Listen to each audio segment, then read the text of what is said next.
ఇందులో స్పష్టంగా మాకు కనిపించేది ఒకటే, మొన్న జగిత్యాల్లో గౌరవ మాజీ ముఖ్యమంత్రి గారు మాట్లాడినటువంటి ఆలోచన మేరకు ఆ పార్టీ నాయకత్వం హరీష్ రావు గారు మాజీ అధ్యక్షుడిగా ఇటువంటి ఒక వ్యవహారాన్ని కుట్ర ద్వారా ఆర్టీసీ వైఫల్యాన్ని చేపట్టే ప్రయత్నం జరుగుతుంది అనేటువంటి మాట ఇలా వాళ్ళ నాయకత్వానికి అనుబంధంగా ఉన్న వ్యక్తుల మాట ఒకటే కనిపిస్తుంది. ఇది దురదృష్టకరం.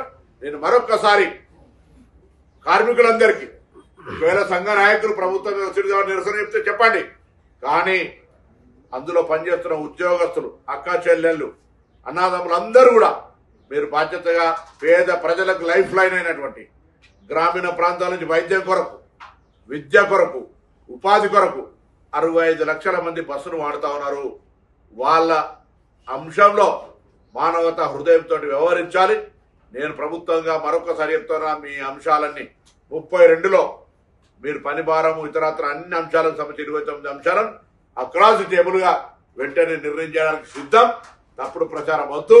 ఆ 3 అంశాలకు సంబంధించి సాంకేతికమైన అంశాలను 4 అధికారుల కమిటీ అది కూడా పరిష్కారం 4 వారాల లోపల చూపెడుతుంది అనే మాటని సందర్భంగా మనం చెప్తాం.